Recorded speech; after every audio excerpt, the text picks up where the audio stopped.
Hello, hi everyone. My name is Otto Metzger. I'm a medical oncologist at the Dana-Farber in Boston, and I have the privilege to be one of the co-chairs of this invasive lobular carcinoma symposium.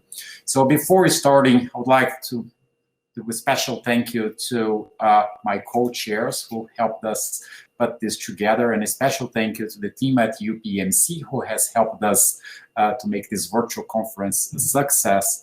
And it's wonderful to start this session after having seen fabulous presentations this morning, US time. I know that we have participants joining from multiple time zones, but I think that this morning, we learned that there are many differences from a biology standpoint. There are differences in terms of diagnosis, and we all feel that lobular is a special subtype of breast cancer that deserves to be studied in a separate way and with a special attention.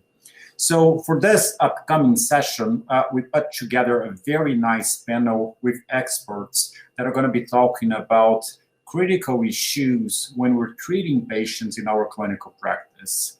So the goal here is to put into perspective what we have in terms of scientific evidence, but also highlight important points that may guide us towards the specific therapies for patients with ILC in the future.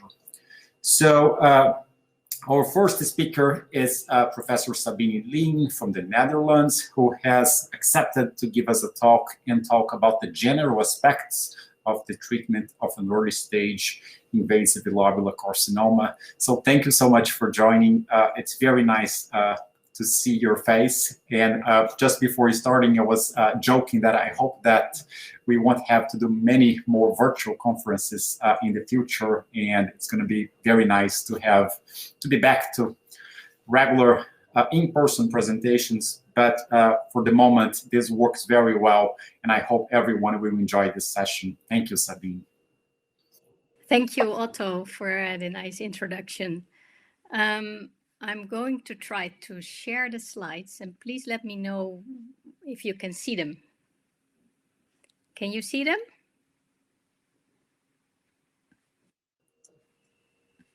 Not yet. Oh.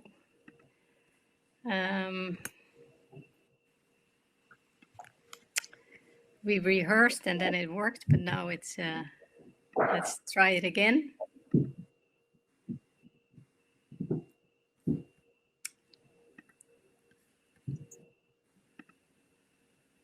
Can you see the slides? It's perfect. Okay, thank you so much. So today I'd like to discuss with you treatment of early stage invasive lobular breast cancer, and especially focus on differences between ILC and carcinoma of no special type, formerly called ductal carcinoma. These are my disclosures. So the first question is, what defines invasive lobular breast cancer? And of course, I think most of you know that it is a morphological diagnosis, and ILC has this discohesive growth.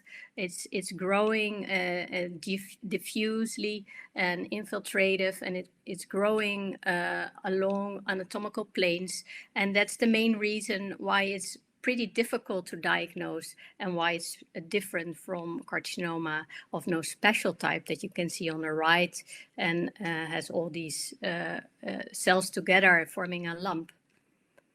Now, what are the main differences between ILC and carcinoma NST? Well, ILC comprises only 10 to 15% of all breast cancers, although it's the largest histological subgroup next to carcinoma of no special type. An issue with the ILC is that the imaging is suboptimal, and I will come back to that later. The prognosis the first 10 years is better, but in year 11 to 20, it's worse than carcinoma of no special type. And what we have learned is that dual hormone substitution therapy caused a rising incidence of ILC. And since we know that many women stopped this substitution therapy, and now it's declining again.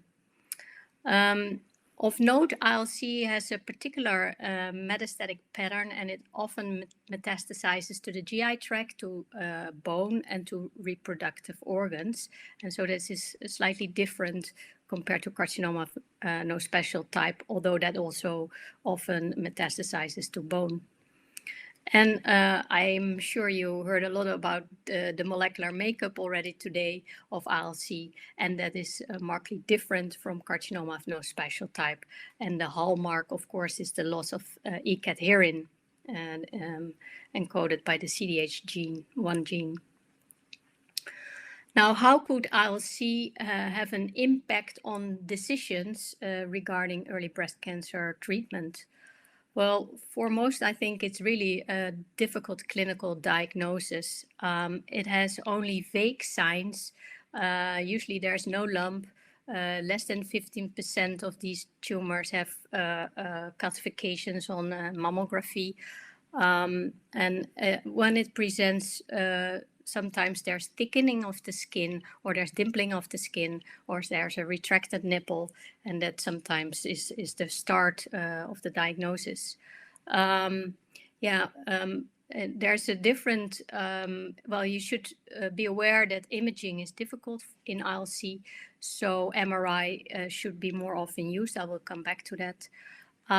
Also, ILC is not just one morphological subtype, but there are several, and I will come back to that also. A specific question that is always more difficult for ILC is whether we should give neoadjuvant systemic therapy, since this is mainly used to downsize the tumor to facilitate breast conserving therapy, and it's not so straightforward in the case of ILC. Also, surgical decisions might be slightly different in the case of ILC. I think least issues are around adjuvant radiotherapy, so I won't come back to that. The only thing that I would like to say is that ILC is known to be very sensitive to radiotherapy. So about imaging, so what we know is that the mammography is less sensitive in ILC when compared to carcinoma of no special type, and around 20% of cases is missed on mammography. Good to know that ultrasound can really help aid in the diagnosis of ILC, as you can appreciate here on the mammography in the right upper corner. And you can see this vague white nodule, which appear to be ILC. But with the ultrasound, you can see the dark shadow that's caused by ILC. But I think most clear is an MRI, where you can clearly see the tumor, and it's here, it's white. And MRI is really as sensitive for ILC as it is for carcinoma of no special type. So specifically for ILC, I think it's really useful to use MRI, especially to determine the extent of the disease. Now, ILC is not one subtype. There are several according to the WHO criteria. The most prevalent type is classical lobular carcinoma, but there are also other subtypes. And an issue with this morphological diagnosis is that it's the concordance among pathologists is suboptimal. For instance, in the MINDTech trial, the kappa among pathologists, local pathologists and central review was 0.43. And this is really, well, this is low to moderate agreement. Something about the prognosis of ILC.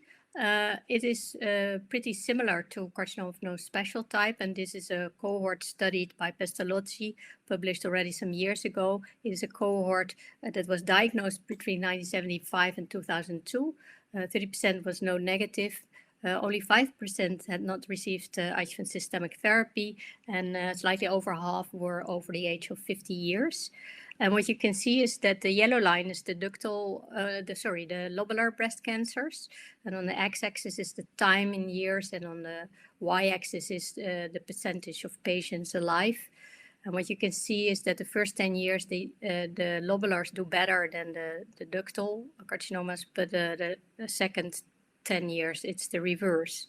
Now, if you split this by ER status, then what you can appreciate is that this is especially clear for the ER-negative subgroup of ILCs that the first 10 years they have a better prognosis. It's not so clear in the ER-positives. Now, I think a very important question is, can we use PREDICT for ILC? PREDICT is an online tool that can help you to determine the prognosis and the 10 years chance of being alive at 10 years. And you can get these kind of graphs. And what you can do then, if you have a patient in the outpatient clinic, you enter all these prognostic variables for your patient, and then it returns this estimate in dark blue without adjuvant systemic therapy, the 10-year chance of survival, and then what the additional benefit is with hormonal therapy and with chemotherapy. Now, the issue with PREDICT is that the histological subtype is missing, and is mainly based on carcinoma of no special type. And so the question is, can we also use it for ILC? Are these prognostic factors the same? Have they the same magnitude of information in ILC as they have in ductal carcinoma? Well, this question has been studied by Jeselsohn and co-workers, published in Cancer 2020. And what they did is they studied invasive lobular breast cancers and the non-lobular cases within the West German study group Plan B study. And this was a study in hormone receptor positive HER2 negative patients. And the main question was, can anthracyclines be omitted in intermediate high risk patients?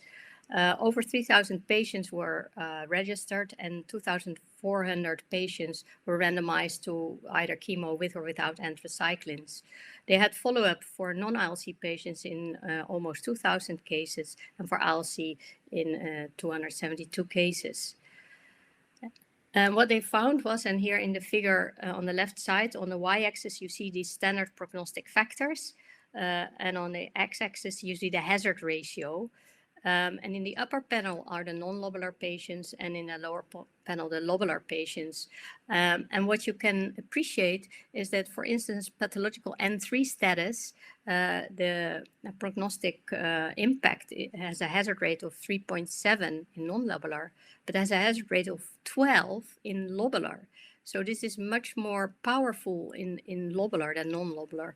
And the same holds true for histological grade. It has a hazard rate of 1.6 in non-lobular, but 5.0 in lobular. Now, of course, this was a small subgroup, so you see here the horizontal line is the confidence interval. And so the confidence intervals are still overlapping between the two groups. But nevertheless, I think this is important information, and might mean that we should study these factors separately in lobular and non-lobular patients. And specifically based on this study, we now know that pathological N3 status is a stronger adverse prognostic factor in ILC than it is in carcinoma of no special type. The same holds true for grade 3. On the other hand, the oncotype recurrence score may be a stronger prognostic factor in non-ILC. But so clearly the PREDICT needs an update with ILC-specific information. Now the next question is, can we use genomic tests for ILC? Well, there are two tests that have been studied prospectively. One is the 70 gene signature, and the other one is the 21 gene expression assay. And again, these tests have mainly been studied in carcinoma of no special type. What we now do know is that ILC are less often high risk according to genomic tests. And on the left side, you see information on approximately 600,000 patients from the SEER database. And the red indicates a high risk. So it's 18% in NST high risk and 8% in lobular. So that's about half as often. And when we look on the right side on the mamma print results in MINDACT, we can appreciate about the same effect. So invasive lobular carcinomas are about half as often high risk compared to invasive ductal carcinomas. And then, of course, the next question is, does the MAMA print and also Oncotype DX carry similar prognostic information for ILC as it does for ductal? And Otto elegantly showed last year that it does. So the green dashed line is the genomic low-risk ductal patients, and the red dashed line is the ductal high-risk patients, and you see there's a difference between the two. And now the continuous line in green is the low-risk lobular, genomic low-risk, and the red line is the genomic high-risk lobular. And as you can see, they are very similar. So ductal and lobular. So that's good news. So it seems that we can use the MammaPrint also for ILC. And for Oncotype DX, well, this is a slightly different setup, because here what they did, they took patients from the SEER database, and they looked only at ILC patients, and they looked whether they had an Oncotype DX result. And on the left side, you see patients with an intermediate RS score, and here you see the outcome with or without chemo. And this is the 5 years breast cancer specific survival. So what you can see here is that with or without chemo, the 5 years outcome is the same for these intermediate risk ILCs. Now, of course, you should realize that this is a cohort and not a randomized trial. So there is bias, there is selection bias. The patients that had a higher risk judged by the physician probably got chemo. And what you can see is that the patients with a high recurrence risk, they had a lower 5-year breast cancer specific survival, which was 93 with and 94 without chemo, but it's lower than the intermediate risk. So also there is a prognostic effect of Oncotype DX also in ILCs.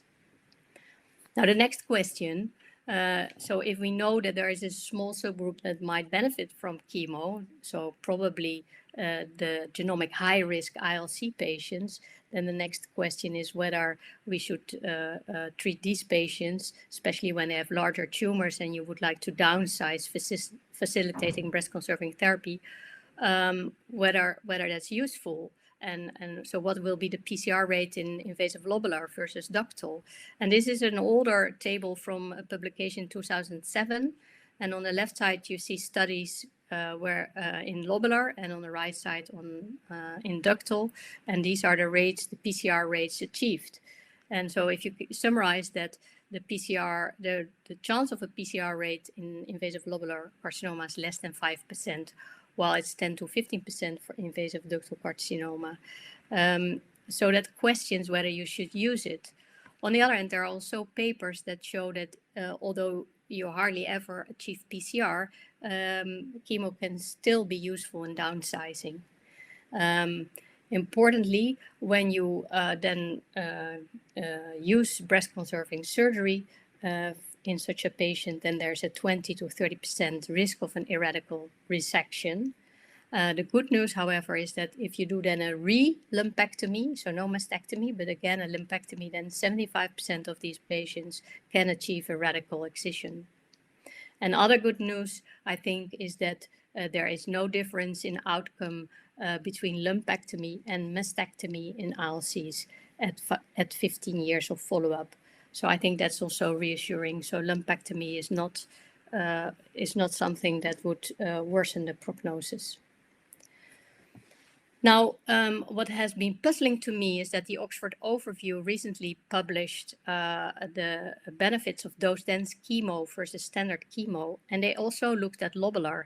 And so what you can see here in this forest plot, so the vertical line 1.0 says that if the square is on the vertical line, then there is no difference. But when it's to the left, then dose-dense chemo is better. If it's squares on the right, then standard is better. And the horizontal line gives the 95 confidence interval. Now, of course, the lobular subgroup was only 2,500 patients, and therefore the confidence interval hits 1. But still, I think the square is clearly on the left side, and that's the point estimate. So it seems that dose-dense chemo is also beneficial in a subset of ILCs. So the question is, what group is that? Now, some people say, well, chemo probably in ILC is not effective to kill off the cancer cells, but it is effective because it induces menopause. And there are some data supporting that idea. And these are data from the TAILOR-X study. And these were all intermediate risk patients according to recurrence score 16 and 25. Between 16 and 25. It's over 4,000 patients, and they were randomized between endocrine and chemoendocrine therapy. Of note, there was no separate info on ILC, which I think maybe we should try to get. But what you can appreciate here is, again, a forest plot. And the group of patients that was 40 years or younger, they did not derive any benefit from the addition of chemo. And maybe if you think about this, you know that young women, their chemo won't induce menopause. It's only the women between 40 and 50 years of age where chemo will induce menopause. And indeed, in this group, there was a beneficial effect of chemotherapy. And so it could very well be that, especially in the intermediate risk patients, especially the younger patients, the most important effect of chemo is castration. But we're not completely sure about this.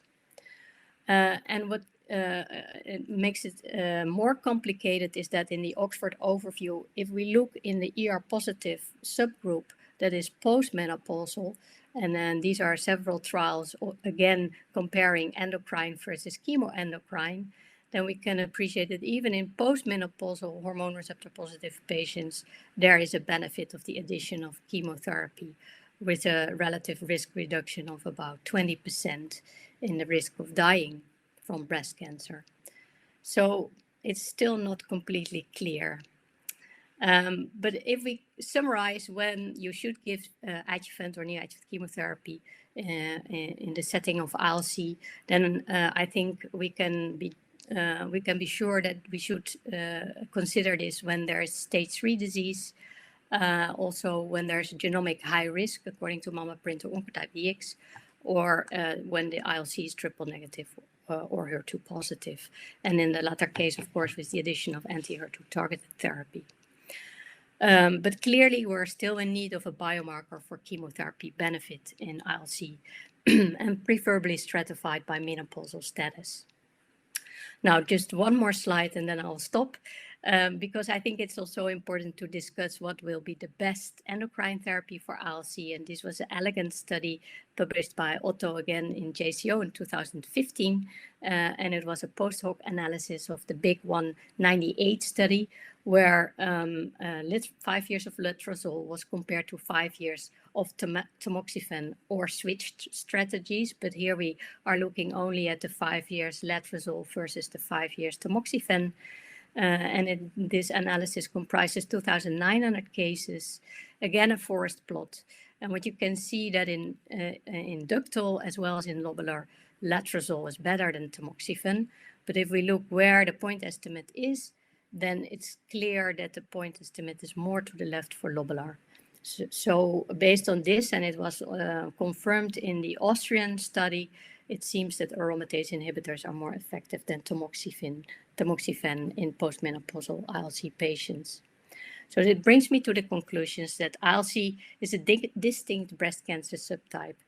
It is less often high risk according to genomic tests. The genomic tests carry prognostic information in ILC. And neoadjuvant chemo may be beneficial in a small subgroup of high-risk ILCs. Aromatase inhibitors are generally preferred over tamoxifen, and a lumpectomy has a risk of about 10 to 30% to be irradical, but if you do a re-lumpectomy, then it will be successful in 75% of the cases. Thank you for your attention.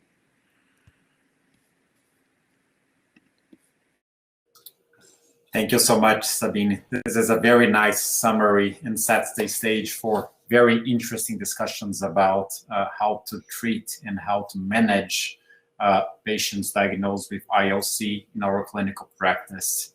So in our session today, we will have a block in the end where we'll have very interesting discussions with the participants from the Lobular Breast Cancer Alliance. So I'll ask you to stay until the end. And while we wait for our second presenter, we'll have time for a few questions. And I would like to start by asking you, maybe a common question that we have in our clinical practices for patients who were diagnosed with lobular carcinoma, but they had issues with the imaging at the time of the diagnosis. We often see patients coming and they say, well, this was not found on mammogram, and I was feeling some alterations in the breast, ended up having an ultrasound and had a diagnosis. So my question to you is, how do you tailor the imaging follow-up for patients, for these patients after the diagnosis? So we know that the standard is still to do annual mammograms, but we all feel a little bit anxious about the history that the patients are telling us that this is an imaging that has failed once, and most patients, they don't feel confident about proceeding with the same in terms of imaging follow-up.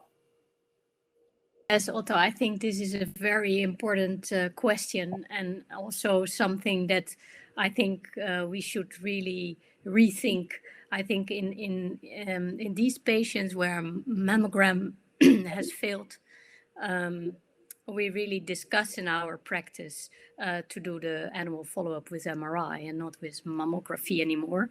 But recently, so we had this because we are from the Netherlands, so we always have this kind of trying to find consensus. So what we have now decided is for these patients that we do every 9 months, we do imaging, and then alternately we do a mammography and an MRI. And so, because of course sometimes there can be calcifications in a second tumor, a second primary, and that can be seen on a mammography. But I think, yeah, it's based on all the literature that we have now. I think an MRI is superior for this group of patients. And yeah, it's a pity that we don't have prospective data to prove that. Although there is the dense breast study from the Netherlands, published 2 years ago in the New England, where they studied patients that either only got a mammogram every 2 years or an MRI in addition. And they studied the percentage of interval breast cancers. And what they saw was that also for lobular breast cancer, they could reduce the amount of interval cancers by 1/3. So, yeah. But of course, the numbers were too low to make it significant. So I think that's really an issue when you have a rare cancer. That it's not so easy to prove significantly that this is better. No, absolutely. No, I agree completely. And I think there's a lot of space for us to try to individualize and try to see every case, given the lack of data to guide our clinical practices there. It's really challenging for us and for patients. And I see that we might still have time for some more questions, and I'm just checking here, and I would encourage everyone to send questions through the chat. We have the question and answers in the chat, so if you type a question, I'll be happy to have it addressed. And in the meanwhile, how do you see, Sabine, how do you see the chemotherapy recommendations for patients with early stage disease? And do you have a genomic test of choice for your patients? Well, you know, I'm not independent here, so so that's a difficult question for me, because I'm more used to using the mama print, so I have more affinity with this test because I understand it better. What I also like is that we now have data on the ultra low mama print and a readout, and that looks really promising. Of course, we don't have that yet separately for ILC, the meaning of the ultra low readout. But I'm hopeful that that will also help us to even make decisions about the duration of endocrine therapy. And of course, for these patients, if they are mama print low or ultra low risk, we do not recommend chemo. We only recommend endocrine therapy. Yeah, I don't know. What do you do? I'm curious about you. That's perfect. So I'm also biased because of our recent data from MindAct, but basically we in the US in general, we feel comfortable with the commercially available tests. And what intrigues me and what I found very interesting from our MindAct results is the fact that in the rare subtypes of non-classic lobular, we did see a much higher incidence of high-risk disease.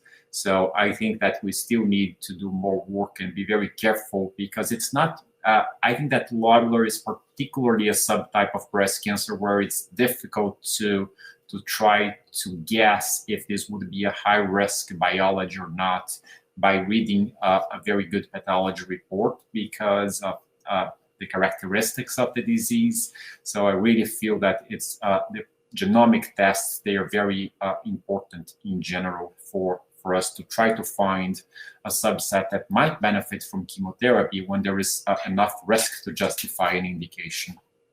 So we'll get back to that later during our session.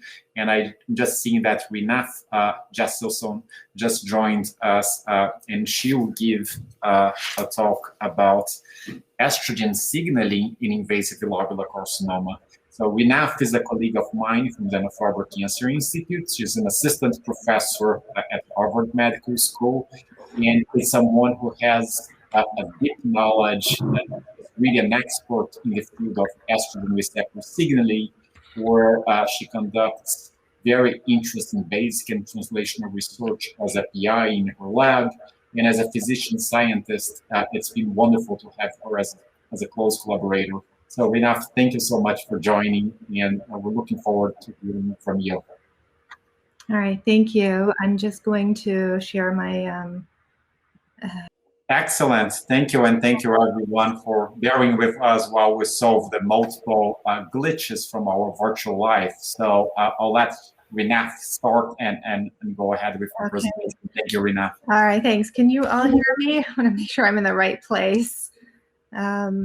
Yes, we can hear you. And then Nadine, will you be able to forward the slides for me? Because I don't think I can here. Just let me know when you're ready to move forward. Yeah. So I'll try to make this quick, because Otto, how much time do I have now, just to get a sense? Now, we didn't lose any minutes because we started the discussion and we had 30 minutes allocated for discussion, so no need to rush at all. And you have the same time, and we're looking forward to hearing your talk. Okay. Well, you feel free to cut me if it's going beyond. So first, thank you for inviting me, and I apologize for the glitches, but I'm really happy to present our work on estrogen signaling. What are the differences between lobular and ductal cancers? And thank you, Otto, for the great introduction. So you can move on to the next slide. These are my disclosures, and next slide. So as we all know, invasive lobular breast cancer is the second most common histological subtype of breast cancer, accounting for up to 15% of all cases, which really highlights the importance of invasive lobular cancers. And these cancers are mainly ER positive and of luminal A subtype. They have a unique growth pattern that's been attributed to the ecadherin loss, which is the hallmark of invasive lobular cancer. But one of the challenges of studying invasive lobular cancers that have been discussed previously is that there are multiple histological subtypes in addition to the classic ILC that really clinically behave more aggressively. And in most studies that have looked at ILC have really grouped all the histological subtypes. And I think moving forward, we will need to start to tease this out. Next slide. So there are limited, really, clinical trials that have been dedicated to invasive lobular breast cancer, but there is one prospective study that I found in the literature that looked at the chemotherapy and neoadjuvant chemotherapy in ILC, and you can see in this study, really, the invasive lobular cancers had no benefit from neoadjuvant chemotherapy. And as you see here, with a 0% path CR in invasive lobular cancers versus 15% in ER-positive invasive ductal cancers. And to follow this prospective study, there were a number of retrospective studies that have also shown that invasive lobular cancers do not benefit from neoadjuvant chemotherapy. And if you move on to the next slide, there are also studies from large registries, and these are prospective analyses, the retrospective analyses that have looked at the benefit from chemotherapy in the adjuvant study. And we see that in the adjuvant study and long-term data, really invasive lobular cancers don't benefit either. We now have some data on endocrine treatments in ER-positive breast cancer, and that's the next slide. Otto had mentioned this study. This is the analysis that he had done on the Big 198 adjuvant study. And here, what we see is that the magnitude of the difference between adjuvant tamoxifen versus adjuvant AI in ILC is significantly higher, both for disease-free survival as well as overall survival. So really pointing out to the relative resistance of tamoxifen in ILCs. Next slide. So really the question is, can the biology of ILC explain these clinical observations of both resistance to endocrine treatment, but to chemotherapy, but yet differences in responses or divergent responses to different endocrine treatments in ILC? Next slide. So what we know from the biology of ILC is obviously the loss of ecadherin, and a number of groups have now looked at the genetic landscape of invasive lobular cancers versus invasive ductal cancers. And of course, one of the top alterations that is more frequent and highly frequent in ILC are the loss of ecadherin, which are attributed to an arm level loss of 16q, as well as truncating mutations of CDH1.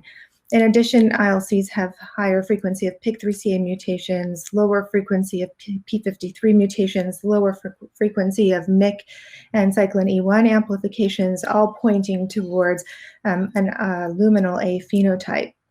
But also interesting is that in all the studies, it was shown that ILC has higher frequency of FOXA1 mutations, with about 7% of ILCs having a FOXA1 mutation versus 2% in IDC, and this was statistically significant in the different studies. Next slide. And the next question is, what is FOXA1? So FOXA1 is a pioneer transcription factor, and what it does, it can bind to the chromatin that is condensed, and it displaces the H1 DNA linker, and by that allows binding of the transcription factors. And work from Miles Brown lab a number of years ago has shown that FOXA1 really is what allows ER, the estrogen receptor, or in short ER, to bind to chromatin, and it really dictates the ER transcriptional axis. Next slide. So what we know about FOXA1 mutations, in lobular breast cancers, they cluster in the C-terminal of the FOXA1 fork head, and in the TCGA data, it was shown that FOXA1 mutations correlate with higher FOXA1 mRNA levels. We also know now that there was a study that came out last year from Sloan Kettering, is that FOXA1 mutations in general in ER-positive breast cancer are enriched in metastatic disease and associated with resistance to aromatase inhibitors. In addition, there are also FOXA1 amplifications that are also enriched in metastatic disease and have been shown to be associated with resistance to tamoxifen. And another alteration related to FOXA1 that was found in clinical samples are mutations in the promoter region that are associated with higher expression of FOXA1. Next slide. Next slide. So in summary, back one slide, sorry. And what we're seeing is that there are divergent responses to endocrine treatment in ILC with relative resistance to tamoxifen. There are increase in FOXA1 mutations where FOXA1 is a key transcription factor in the estrogen receptor axis. There's also a study that looked at a cohort of patients from Australia and Hong Kong that showed that in ILC as opposed to IDC, there's a lack of inverse correlation between ER expression and Ki67. And also work from Steffi Oester's group and Matthew Sikora when he was in her lab showed in preclinical models that ILC has a unique estrogen in ILC, estrogen mediates a unique transcription. So putting this all together, really all this points to the notion that ILC has a unique ER transcriptional axis. And in our studies, we wanted to understand what are the mechanisms driving the ILC unique ER axis, and also what are the mechanisms of relative resistance to tamoxifen. So to answer these questions, we turn to preclinical models. And next slide.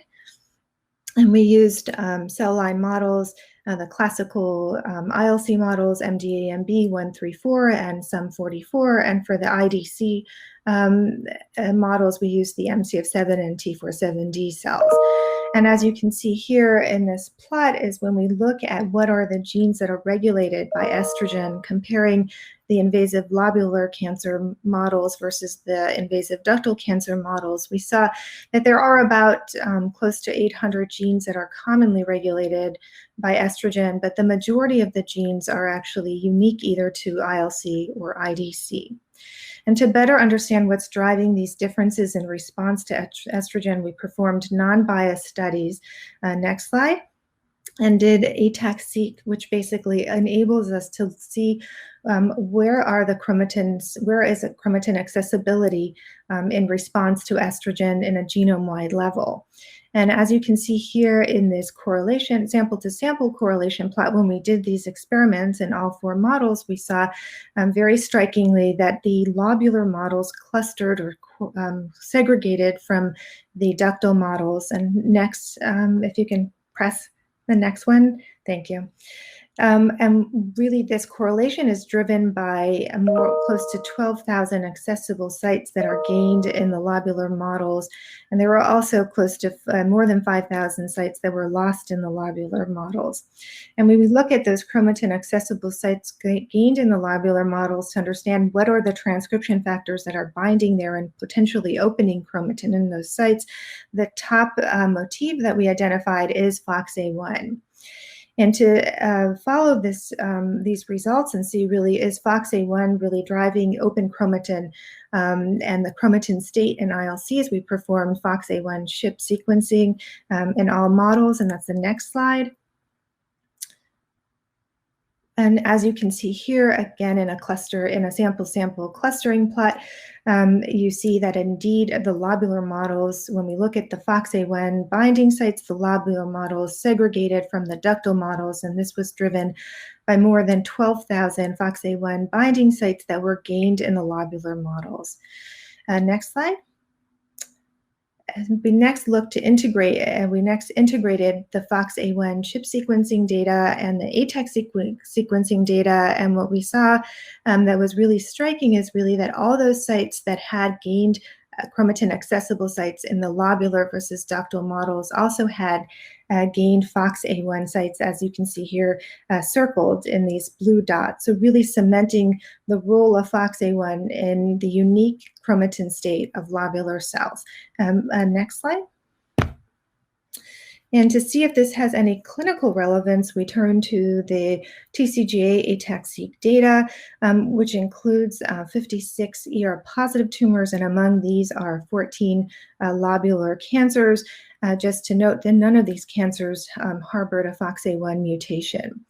And when we overlaid our ATAC-seq data from our lobular cell model, so the gained ATAC-seq accessible chromatin accessible sites that, as I showed you, were all also enriched in FOXA1 binding, and we overlaid them on the ATAC-seq data from the clinical samples, what we saw was that we identified 3 tumor clusters. One is a low FOXA1, one is enriched in ILC, and one is enriched in IDC. And as highlighted here, the ILC enriched cluster was also enriched really in these ILC, in our cell line ILC unique chromatin sites, as really supporting the notion that clinical samples of ILC have a unique ATAC-seq or a unique chromatin state that's driven by FOXA1. Next slide. So the next obvious experiment was to look at what happens to ER binding, and as you can see here in these results of ER chip sequencing, again, the lobular models clustered from the ductal models, and this was because of more than close to 7,000 peaks of ER binding that were unique to lobular, and not surprisingly, these ER gain sites were enriched in ER binding and enriched in FOXA1 binding as well. So next slide. To see really what is the correlation between the FOXA1 binding and ER binding, we integrated these results, and what we can see here is if we look at those ER binding sites that are gained in the lobular models and look at the FOXA1 chip-seq specifically in those sites, you can see here in the blue graphs is that the FOXA1 binding was much higher in those sites that had increased ER binding, again suggesting that the ER binding is really driven by the unique FOXA1 binding. Next slide. And then functionally to understand, are these FOXA1 gain sites really, are they driving the transcriptional differences that we saw in the RNA-seq? We integrated the RNA-seq data with the FOXA1 chip sequencing data.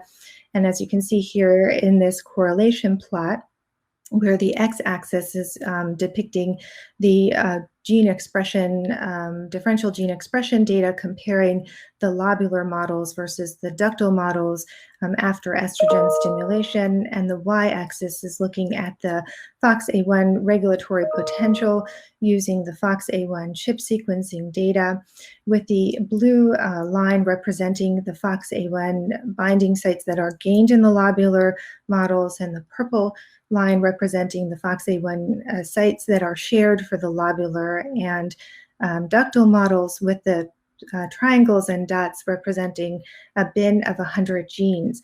And what we're seeing is that there's a strong, significant correlation between the gain sites, the FOXA1 gain sites, and the differential gene expression between lobular and ductal, whereas for those FOXA1 unchanged binding sites, there's no correlation with the gene expression, really showing that the FOXA1 gained binding is driving the differences in gene expression that we identified when we compared the ductal to the lobular models.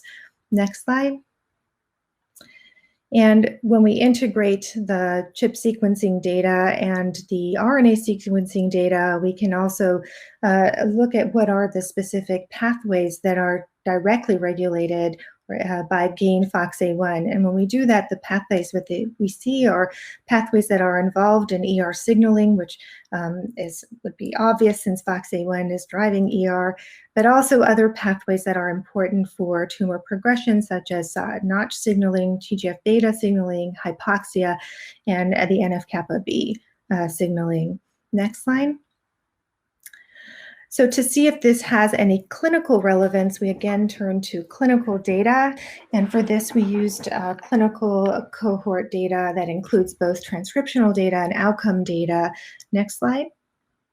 And what we saw was, if we look at our gene signature that we developed from our FOXA1 gained it gained binding sites together with the differential gene expression, we see that high expression of this signature is associated with poor outcome in luminal A low-grade ER-positive tumors, but not luminal B higher risk ER-positive tumors. So what we can see here is that we really identified a signature of relatively poor outcomes in patients that have clinically good outcome ER-positive breast cancers, or in other words, what you can see here is really those tumors that have low oncotype DX recurrence scores, but yet do have recurrences, which is about 5% of the low oncotype DX recurrence scores. So potentially the signature has broader implications in it, not just in lobular cancers. Next slide.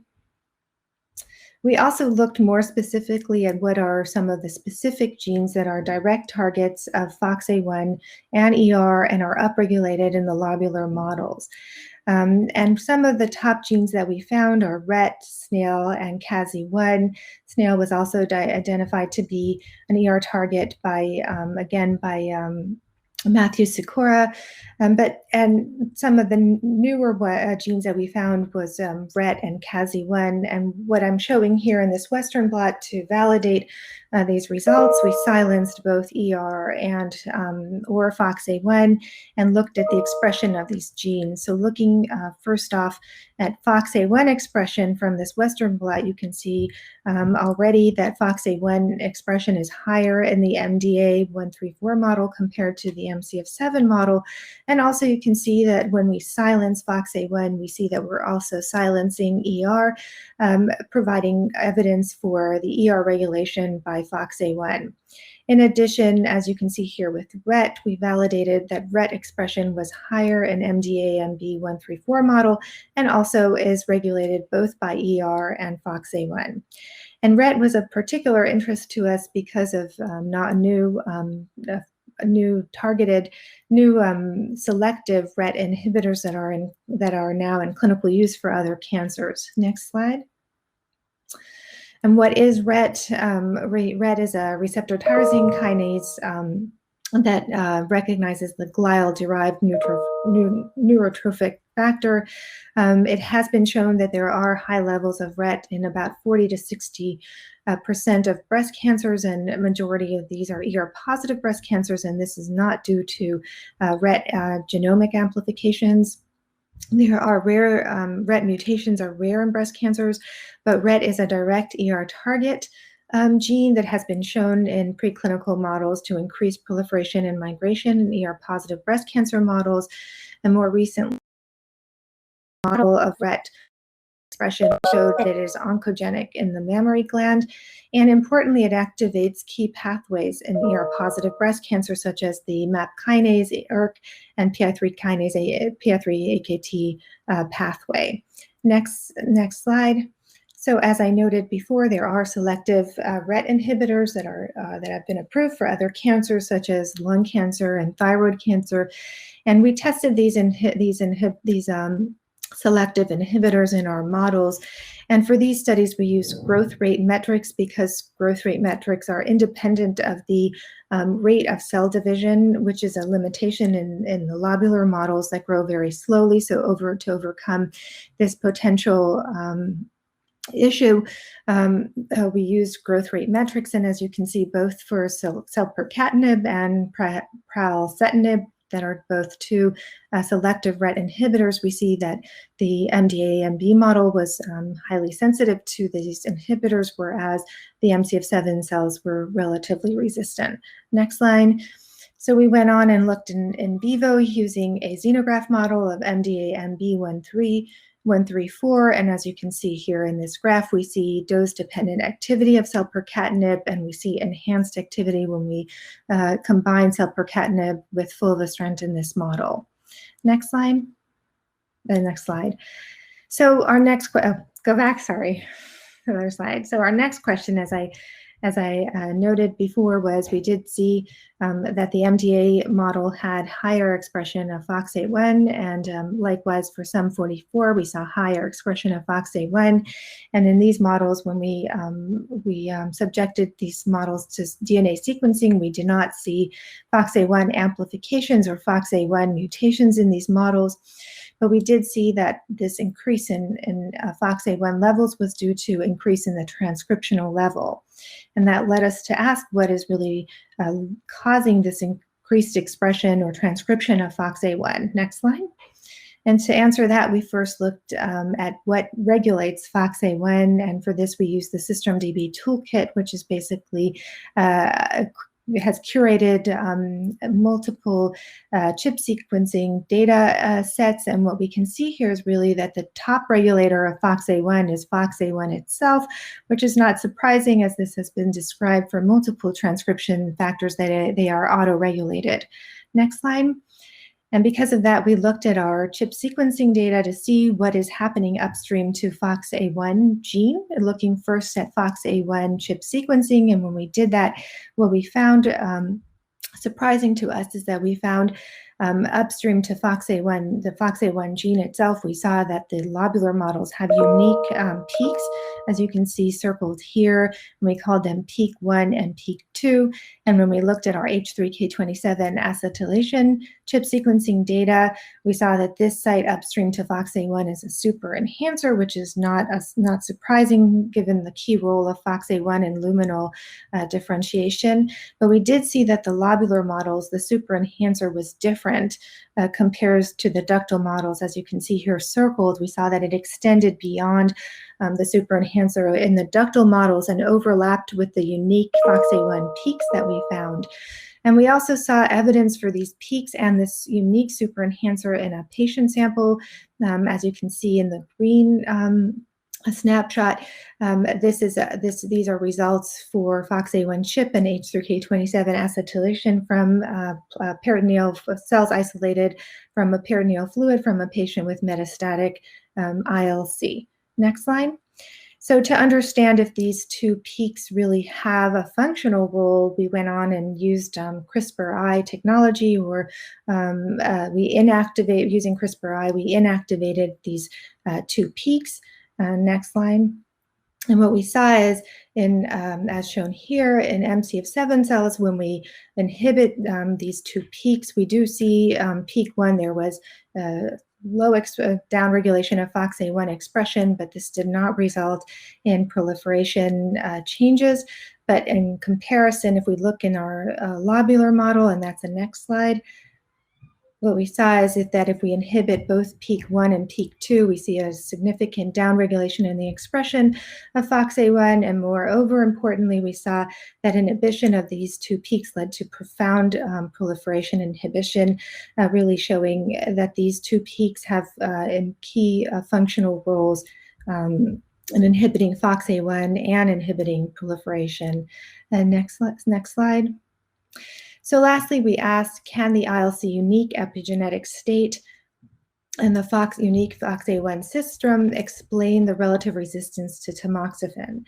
So to start to answer this, next slide.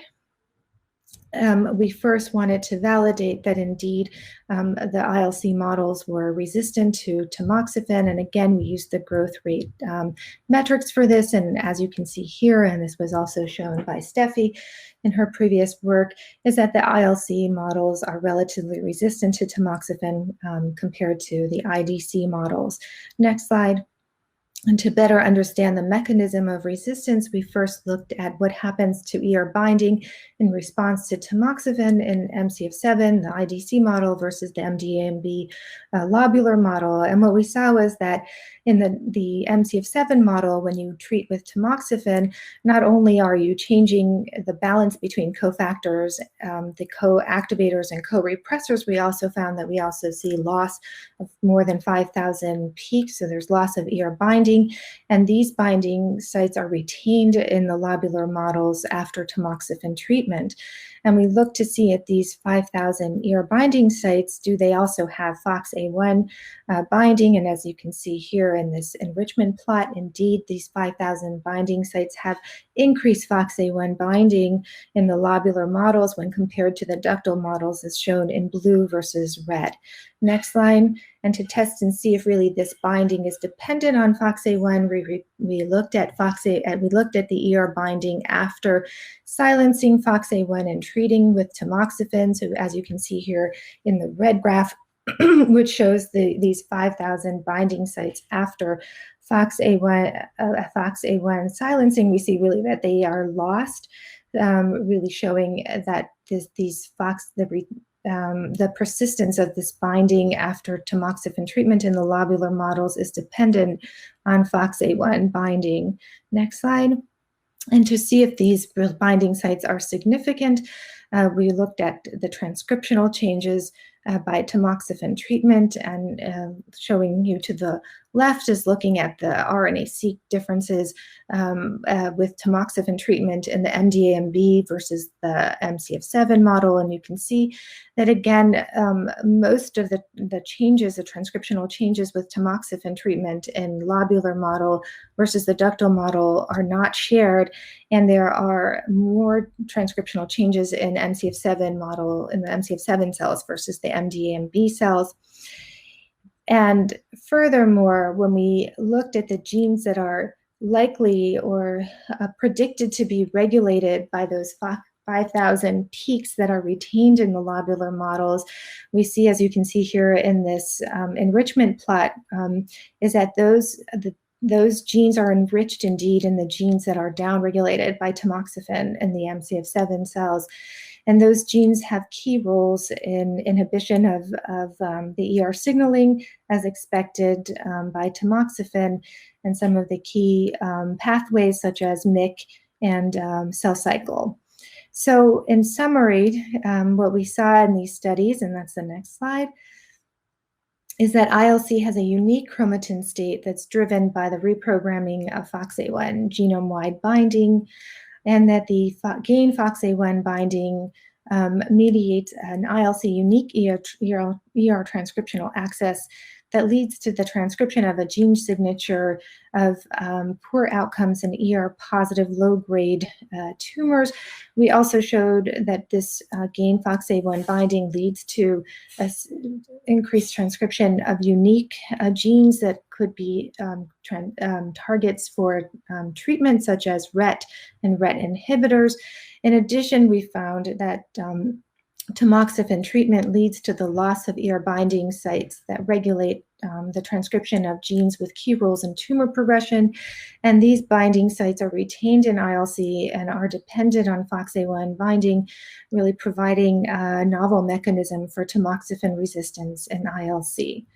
So with this, I will end, and I wanted to, last slide, just thank all the people that have been involved in this work, both the people from my lab, particularly Agostina, who has done the majority of this work, as well as my collaborators at the Breast Oncology Center at Dana-Farber, and also the Center for Functional Cancer Epigenetics.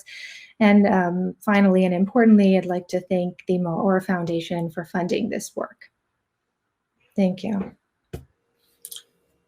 Thank you so much, Rinath. This is fascinating, and I think it really illustrates how the diseases, how lobular and ductal can be different in terms of the ER signaling. So we'll have questions. We'll have time for questions later in this panel, so I'd like to invite you to stay. And I'd like to invite Professor Bose from the Washington University to give us the next lecture, where he will be talking about the targeted anti-HER2-based therapy and the HER2 mutations for patients with lobular carcinoma. Professor Bose has done a lot of work into this field. It's an expert into the HER2 mutations, including very fancy models to understand how this may play out in terms of therapies. And I'm looking forward to his presentation. Thanks so much for joining us. Thank you, Dr. Metzger. Thank you to all the organizers for inviting me to speak here. Let me bring up my slides. Let me see how to, just a moment.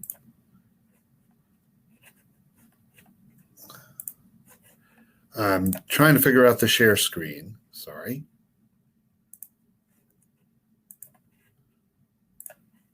Okay. Are my slides up? Yes. Okay.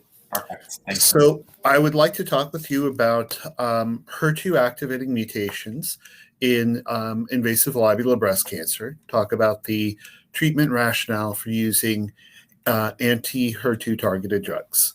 And I'm a professor at Washington University School of Medicine in St. Louis, Missouri in central US. So I first met Dr. Desmet in December 2014 at the San Antonio Breast Cancer Symposium, and started collaborating with her and Dr. Metzger. And this work was published in the summer of 2016 in the Journal of Clinical Oncology. Dr. Desmet has showed you a little of the data from it. In this study, we were looking at mutations that were increased in prevalence in invasive lobular breast cancer compared with ductals.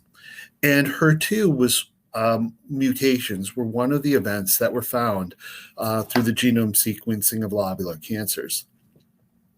On the right-hand side of the screen, you can see the distribution of the mutations across the regions of the gene.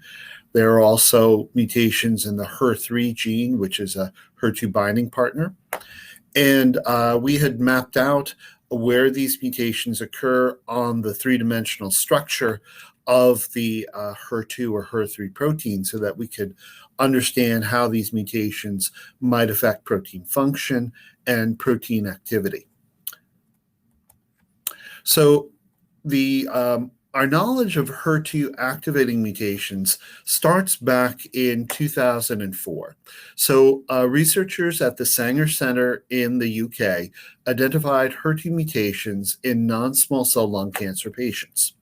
A year or two later, functional studies were published showing that these are activating mutations that drive the lung cancer growth. And these were in patients who were non-smokers. In a San Antonio meeting in December 2012, we showed that HER2 mutations can also be found in breast cancer.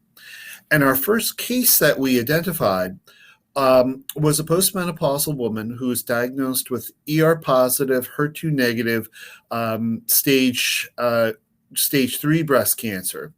And her genome sequencing had a somatic mutation in the kinase domain of HER2. It was a fairly subtle mutation, valine to leucine, so both a very conservative mutation, but occurred at a conserved residue that was found throughout human and mouse HER2 and family members.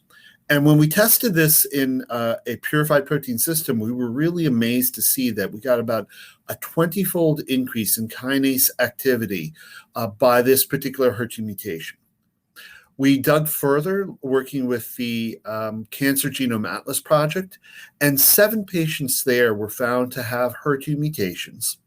And 6 of these were HER2 negative by standard diagnostic testing.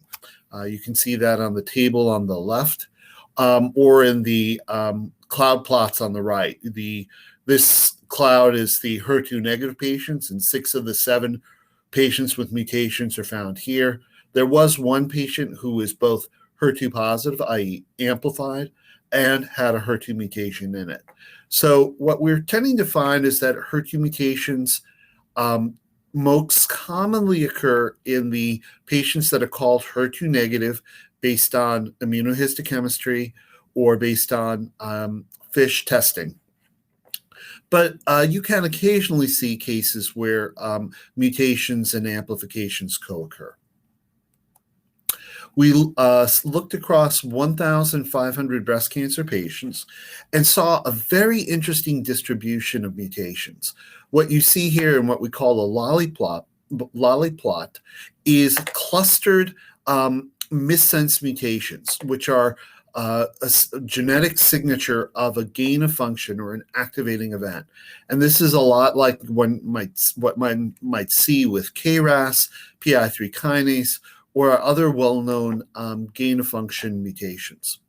Looking across the study, we started to estimate, what is the mutation prevalence?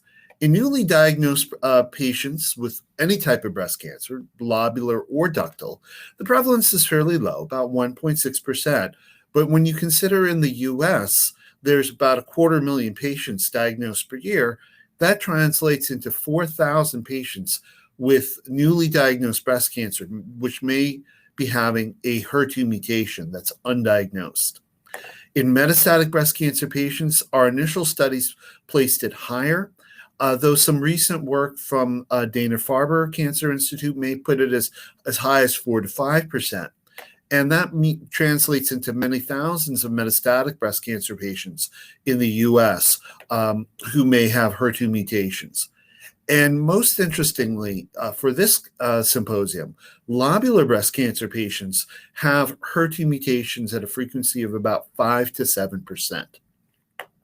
We tested these HER2 mutations using a variety of assays in the laboratory and found that these are activating mutations. Here you can see they turn on signaling in transected cells.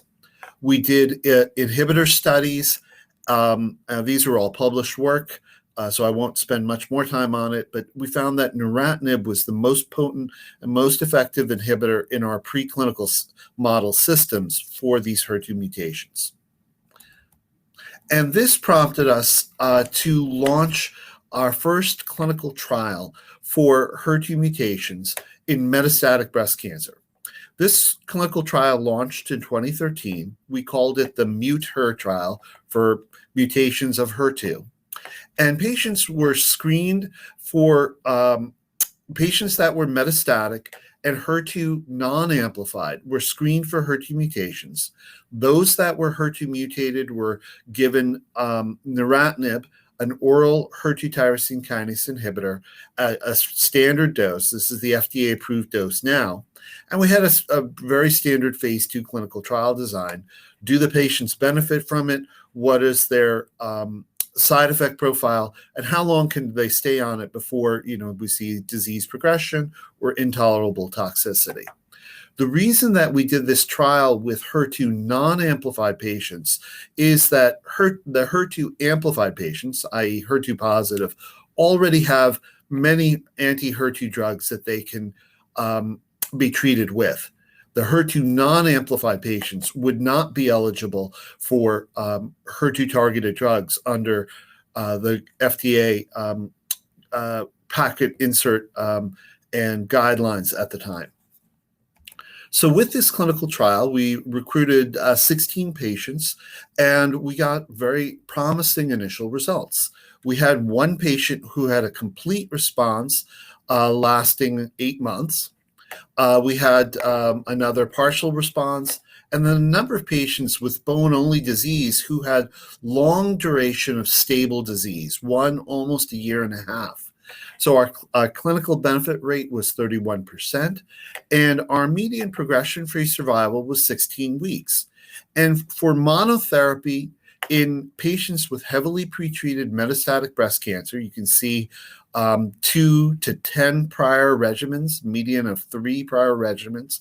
This was a signal that that neratinib does have efficacy for this molecularly defined population, but we have to go further. We have to improve the clinical benefit rate and the median progression-free survival. So as our next step in part 2 of the MUTE-HER trial, we went to neratinib plus fulvestrant, a selective estrogen receptor downregulator or degrader that is already FDA approved for ER-positive metastatic breast cancer. The background I've already kind of alluded to. So this is data that was just presented 2 months ago at AACR. And the study schema was as solid. So we have patient, you can see the eligibility criteria here, metastatic breast cancer patients of any histology, ductal or lobular, that have a HER2 activating mutation. There was no limits on prior lines of therapy. Patients got neratinib and fulvestrant at standard dosing as per the FDA, 240 milligrams oral daily on neratinib, fulvestrant 500 milligrams by injection at every 2 weeks for 3 doses and then monthly. There were 3 cohorts on this trial: patients who had previously gotten fulvestrant, patients who had never received fulvestrant, and we did also include some ER-negative patients. They only received neratinib, no fulvestrant for those patients. The patients had the option of adding trastuzumab to this regimen at time of progression, but it was a little bit dependent on whether we could get insurance approval for that, as the trial did not directly pay for the trastuzumab. So we enrolled 40 patients in the part 2 of the MUTE-HER trial, so about 56 patients in total across the 2 parts of the trial. Note the number of lobular patients. So we had, in part 2, 42% of our patients are lobular. Toxicities, neratinib plus fulvestrant, pretty well tolerated. The major grade 3 toxicity is diarrhea. And since this trial was started, there have been newer trials looking at how to reduce the diarrhea rate with neratinib. Other toxicities: no patient had to stop therapy due to an adverse event.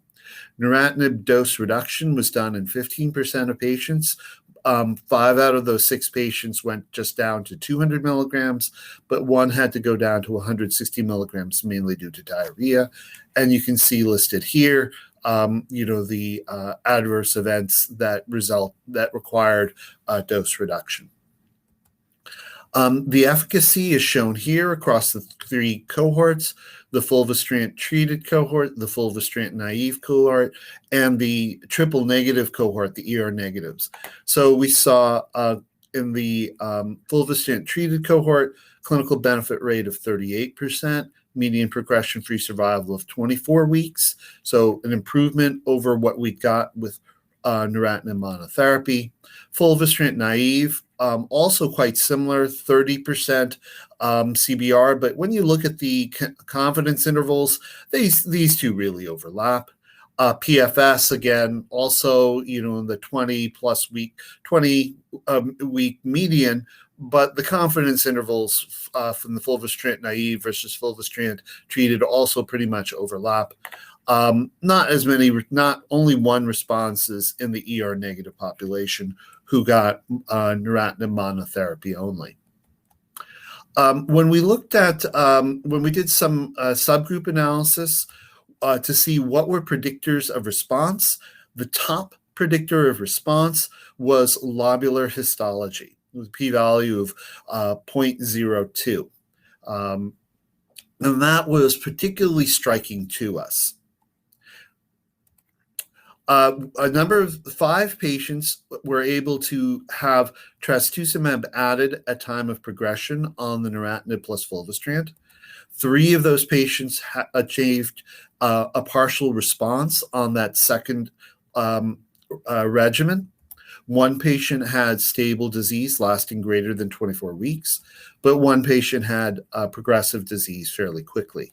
So that translates to a clinical benefit rate of 80%, though I must say that this is only in 5 patients, so take that with a huge grain of salt. And a median PFS2 of the triplet of neratinib, fulvestrant, trastuzumab of 28 weeks. Particularly in this patient, you see that's quite a long duration of response. This patient was actually the patient that I personally treated, and she got out to a year on this clinical trial on the neratinib monotherapy and then neratinib plus trastuzumab, and that made a huge benefit to her quality of life. So this regimen, while we'd like to get even further in terms of duration and response rates, is making a difference for patients. And these patients would be only really eligible for IV chemotherapy had this trial not been available. So in conclusion, for part 2 of the MUTE-HER trial, neratinib plus fulvestrant is active in heavily pretreated patients that are ER positive and have a HER2 mutation in metastatic breast cancer. And what I particularly want to emphasize here, lobular histology was associated with increased clinical benefit rate. You already know that lobular histology is also associated with an increased prevalence of these HER2 mutations. We found that adding trastuzumab at cancer progression induced additional responses in 4 out of 5 patients. So dual HER2 blockade could be very promising. We use ctDNA to look at time of progression. We break down which mutations were the most likely to respond. I'll skip that for the moment. So also, while we were working on the MUTE-HER trial, the SUMMIT trial of the neratinib use of the neratinib basket trial was looking at HER2 mutated breast cancer also. And this is a trial led by Memorial Sloan Kettering Cancer Center, MD Anderson Cancer Center, and numerous centers in Europe. And in the San Antonio Breast Cancer Symposium in December 2019, Professor Hans Wilder from Europe presented results on the neratinib plus trastuzumab plus fulvestrant combination regimen on this trial. They've of the patients on this combination regimen, 54% had lobular histology. The objective response rate was 53%. And the median progression-free survival was 9.8 months. So now we're with addition of trastuzumab to this regimen, we're seeing pretty significant response rates and duration of response. One thing I'd also like to point out with regard to neratinib is data on the ExteNET clinical trial. And neratinib is the only HER2-targeted tyrosine kinase inhibitor that is FDA approved and EMA approved in Europe for use in the adjuvant setting. And in the ExteNET trial that was published in Lancet Oncology in 2017, they used physician's choice of adjuvant hormonal therapy, could be either an aromatase inhibitor or tamoxifen. As you see here, about 46% got tamoxifen, 44% got an aromatase inhibitor, few percent got both in a sequential strategy. And these patients were randomized to either receive neratinib or placebo. And there is a statistically significant benefit both in the intentional to treat population and even larger in the ER-positive subset. So this establishes an adjuvant regimen that is well tolerated and worth our consideration. So I'd like to put out a concept for discussion here.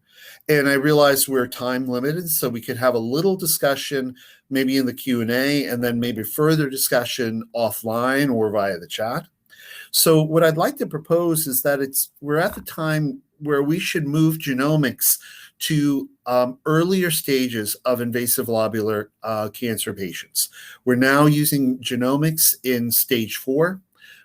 I feel that the preliminary data establishes a strong rationale for moving genomics to stage 2 and stage 3 lobular cancer patients, which is where so many patients are being diagnosed.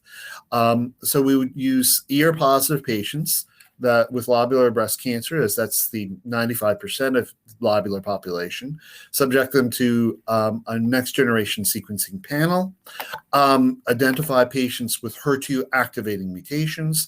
Other mutations that are druggable these patients could be directed to clinical trials so that a large percent of patients who get the screening benefit. And we could consider a neoadjuvant trial using the trastuzumab containing triplet of neratinib, trastuzumab plus hormonal therapy.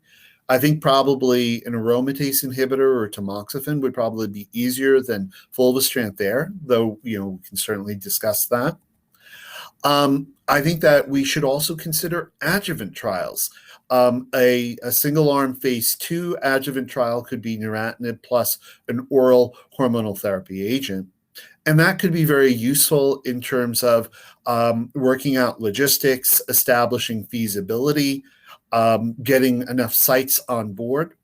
And what I'd really like to see, what I think would have the most impact for the field, would be a randomized adjuvant trial of adjuvant oral hormonal therapy with or without neratinib. One advantage of an adjuvant trial over a neoadjuvant is that in the adjuvant setting, you've got plenty of time to get the genomics done. These patients are getting surgery, chemotherapy if necessary, and radiation. And there's plenty of time to get the NGS panel completed and get the reports back to the treating site. In the neoadjuvant setting, you've got to be much faster because obviously patients are worried about getting on treatment as fast as possible. But, NGS can be done in a week, depending on the lab that you're working with. So this is something to consider. Now, of course, the limiting factor in doing this is the cost of the genomic testing. And that's not trivial. And with it being screening, that's going to be a factor. But one thing I'd like to put out for your consideration is data from the NIH shows that the cost of genome sequencing is coming down dramatically. It's come down much more sharply than Moore's law, which dictates the cost reduction in computers. So the NIH has published that the cost of human genome sequencing is now about $600 US. And now, granted, there might be additional costs for sample acquisition, sample preparation, data analysis, annotation. But at the point, the cost of NGS screening can be reduced by for such trials by sharing across multiple trials. And depending on what type of a panel you select, depending on how you match the available funding and the available NGS panel, be it at a commercial lab or an academic lab, this may be imminently feasible. So I think this is something that we need to consider so that if we can identify patients stage 2-3 lobulars with HER2 activating mutations, we can guide them to clinical trials that target that mutation. And likewise, if there are mutations in ESR1, mutations in AKT1, mutations in PI3 kinase, patients can also be directed to those appropriate targeted trials. And I think in order to make this a reality, we need an international collaboration. Europe, US, Canada, Australia, other countries and world regions need to be involved. And I really wanted to throw this out for everyone's consideration and to see if there is a global interest in this. So our trial was a US and Canada site, many sites in the US, one site in Toronto, Canada. And I'd like to thank all of the people involved at all of those institutions. I'd like to thank my colleagues, Cynthia Ma, Jill Anderson, Shanna Thomas, members of my laboratory, members of the Genome Institute at Washington University. I'd like to thank Rachel Friedman and Eric Weiner at Dana-Farber, Matthew Ellis, who's currently at Baylor College of Medicine, previously at WashU, for all of them for making this a reality. And I will stop there. It's wonderful. Thank you so much, Rom. That's a fascinating story, and I like the suggestions and for clinical trials. So before we start the discussion panel, I just have two very quick questions that I would like to hear your thoughts about. And I would like to hear your thoughts about how trastuzumab should be added and what would be the role there in relation to the HER2 protein expression, yes or no.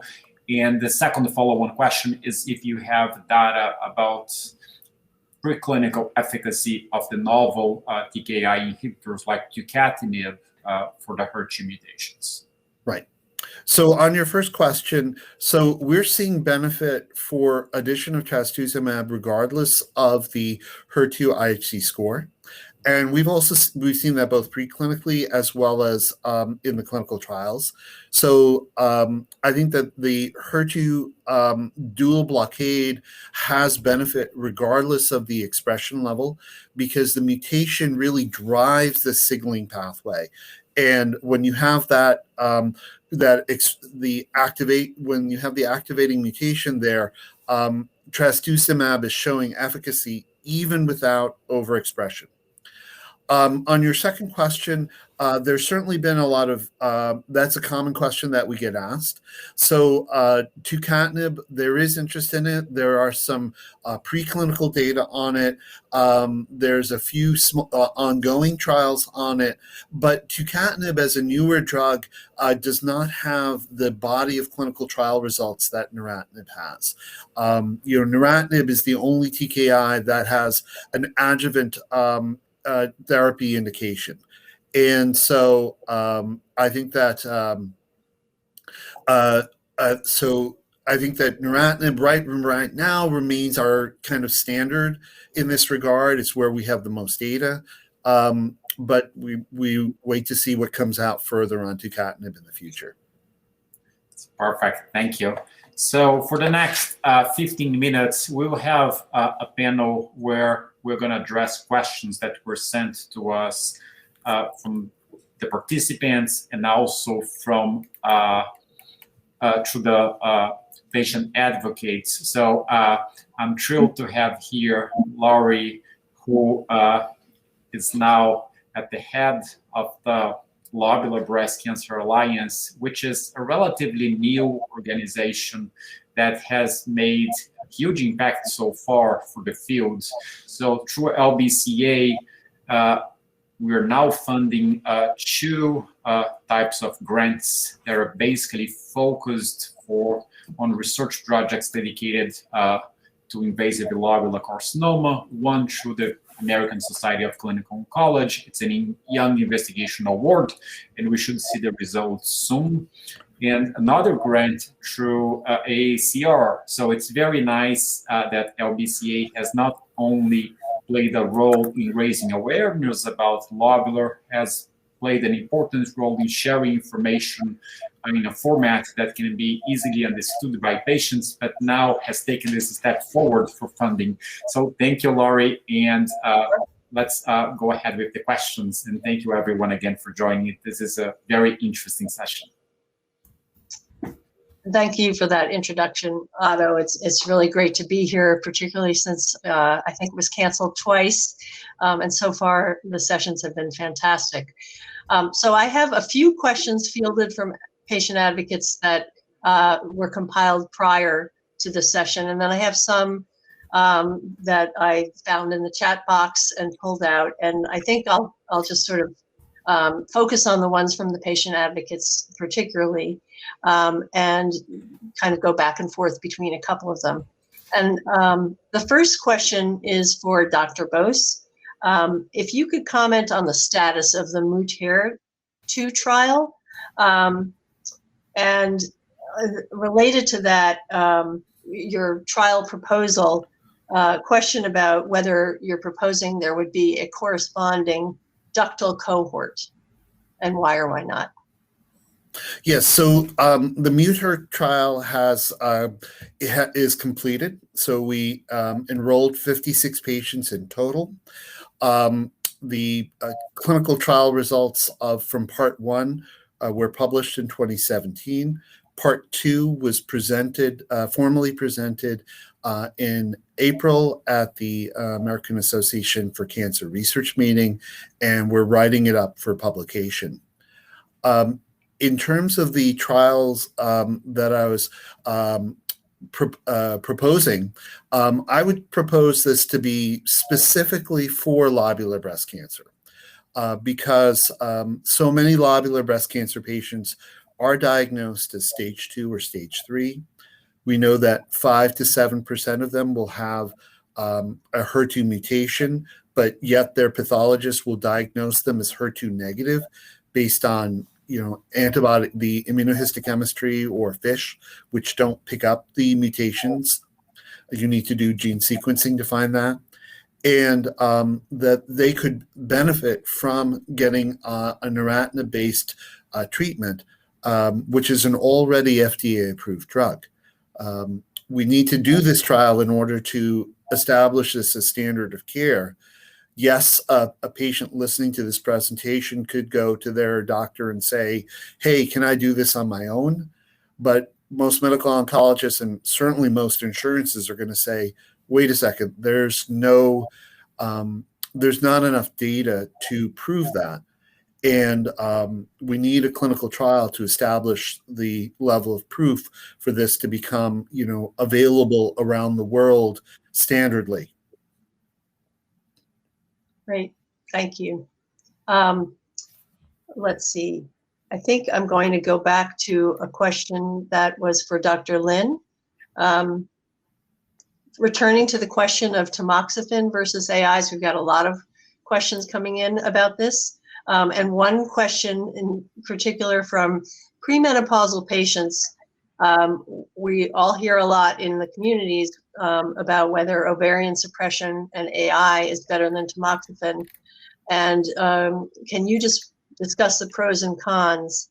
And I think related to that was a question about when might there be a protocol change in what is prescribed and what is necessary for that to occur?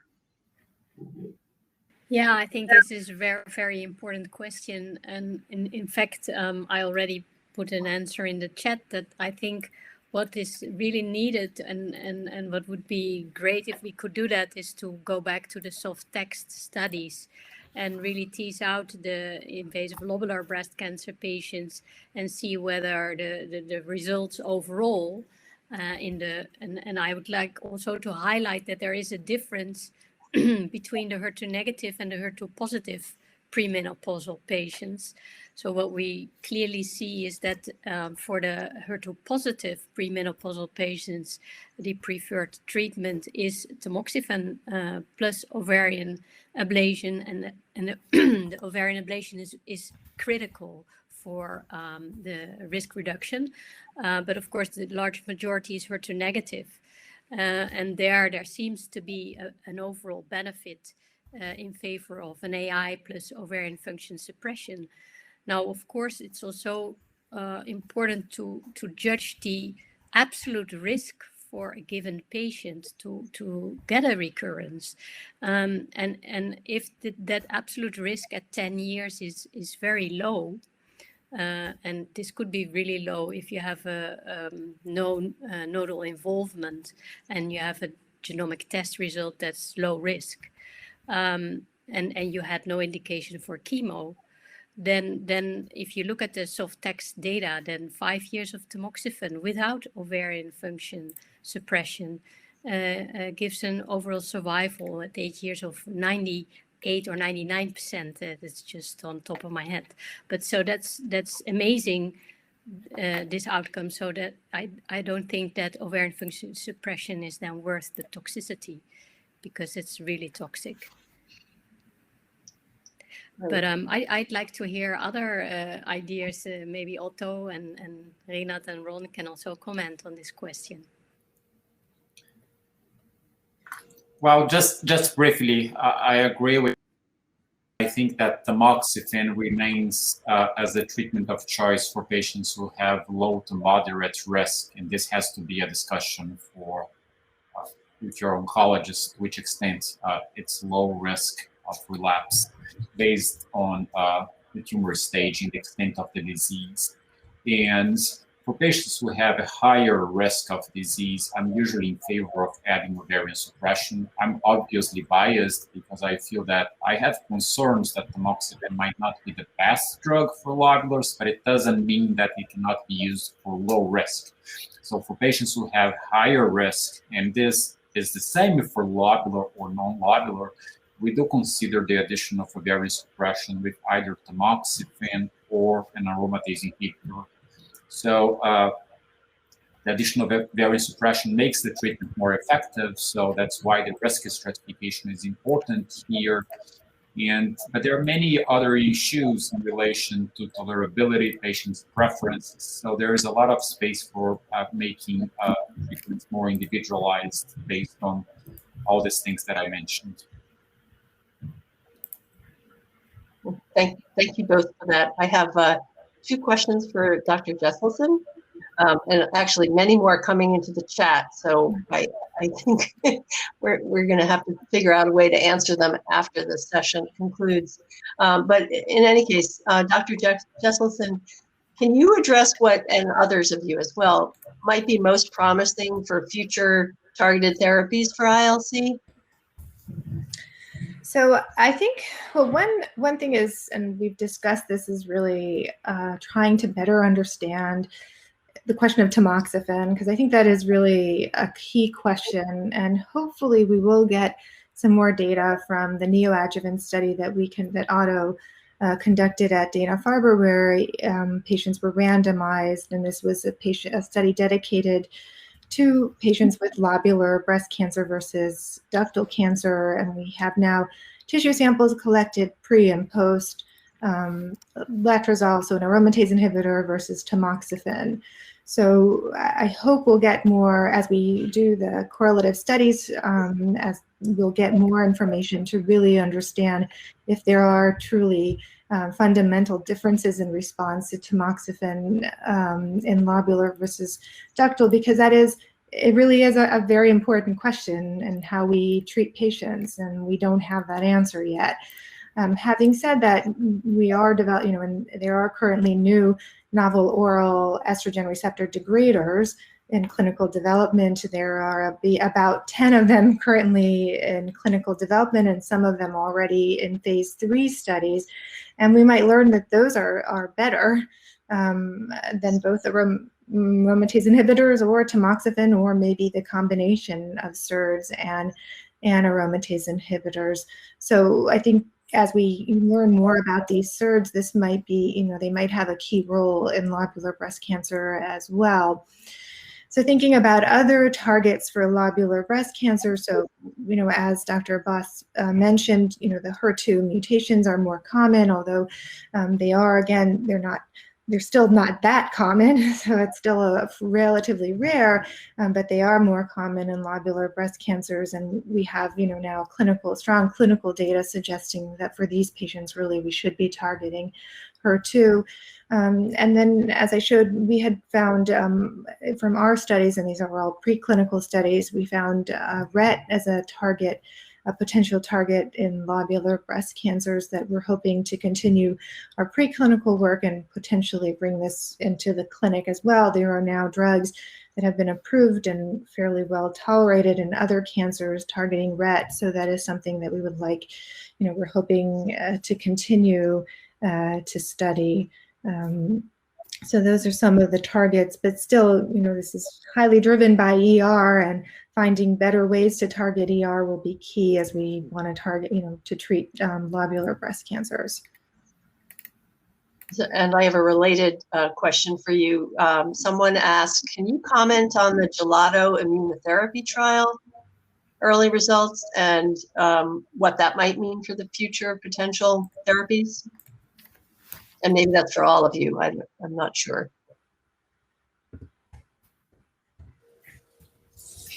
Sabine, do you want to take that?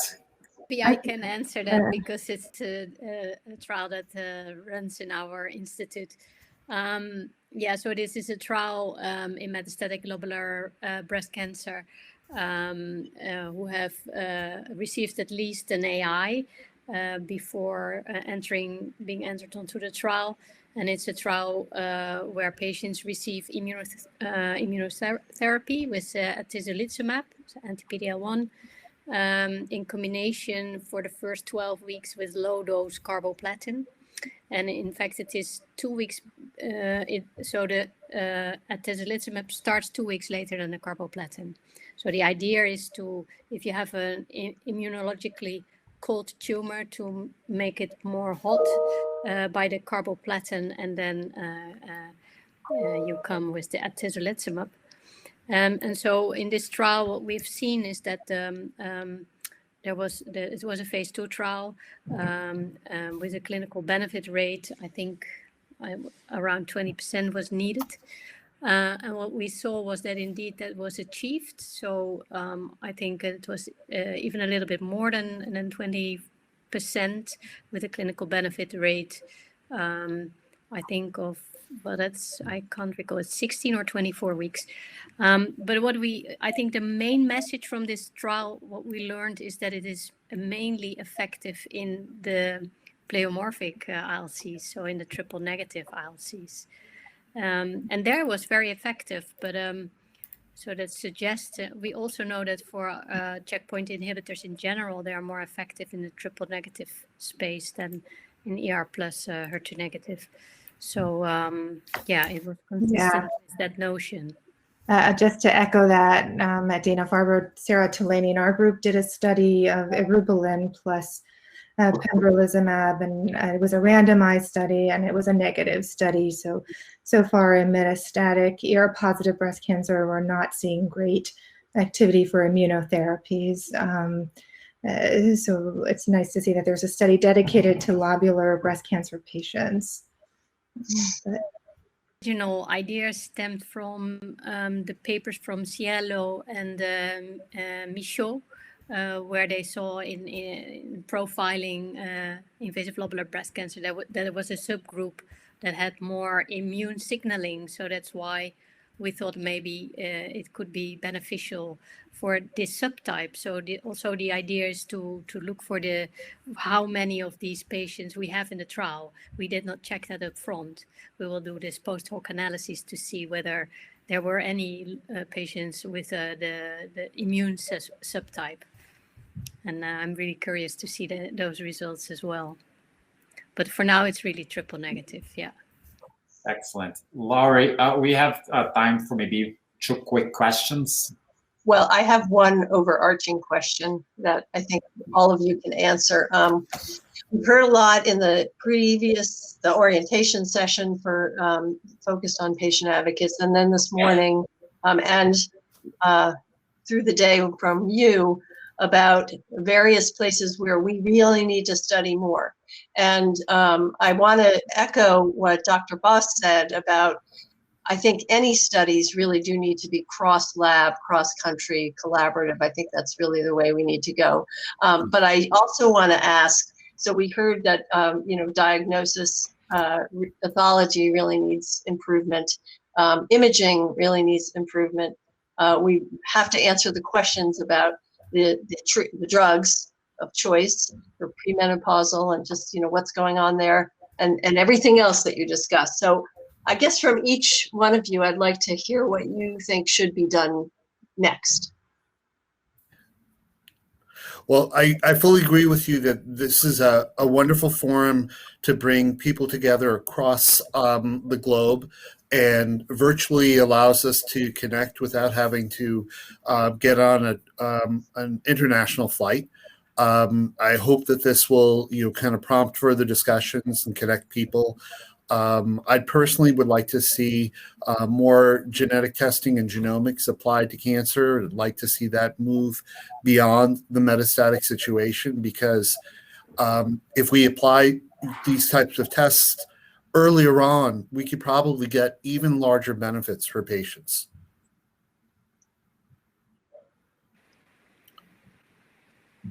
Yeah, I completely agree with you. And I was thinking when you were giving your talk and suggested this international trial with a lot of molecular testing, which I really like, because I totally agree this is the way forward. I was wondering whether these HER2 mutations can be picked up in ctDNA, especially in the adjuvant setting and in the early setting. Do you know that? Well, the early setting is a question. The metastatic setting, absolutely.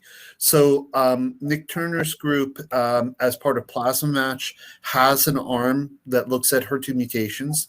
And they treated the patients with neratinib plus fulvestrant after diagnosing HER2 mutations by ctDNA, and found very similar results to MUTE-HER and to Summit trials. We incorporate ctDNA in our study I think Summit also has ctDNA as well. How well ctDNA will work on a stage 2 or stage 3, I think that's a bit of a question. I think lobular, cancers may pose a little bit of a challenge when we get to gene sequencing, particularly if you have a needle biopsy that doesn't have great tumor cellularity. So, are we going to be able to pick it up by ctDNA? Are we going to be able to pick it up by needle biopsy? Those are questions that need to be answered.